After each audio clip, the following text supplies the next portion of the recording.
गांव से एक दूर दराज पहाड़ पर एक चरवाहा यूसुफ रहता था, जो अपनी कुछ भेड़ों और 3 बेटियों फातिमा, आयशा और हाफिजा के साथ जिंदगी गुजारता था। उनकी जिंदगी सादी और सुकून भरी थी। वो दिन भर भेड़ों को चराते, पनीर बनाते और ऊन से काम करते थे।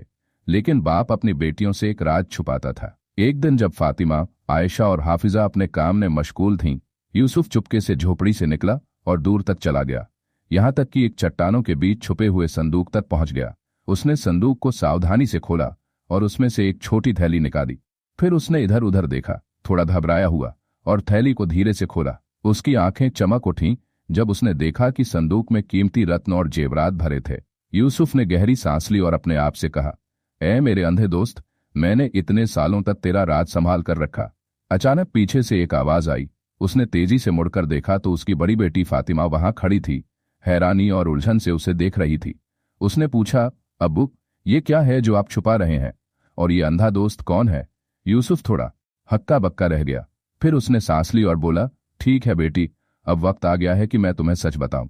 अपनी बहनों को बुला लाओ, ये कहानी तुम सबको सुननी चाहिए।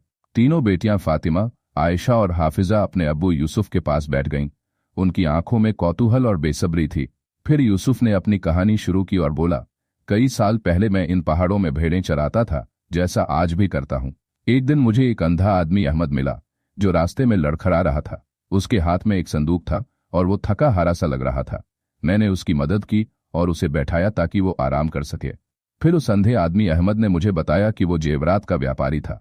उसकी आंखें डाकुओं के हमले में चली गई थीं और वो अपनी बची हुई दौलत को लिए हुए था, लेकिन अब वो इसे न संभाल सकता था, न इस्तेमाल कर सकता था। उसने मुझसे कहा कि मैं इस संदूक को छुपा दूं और उसकी अमानत अपने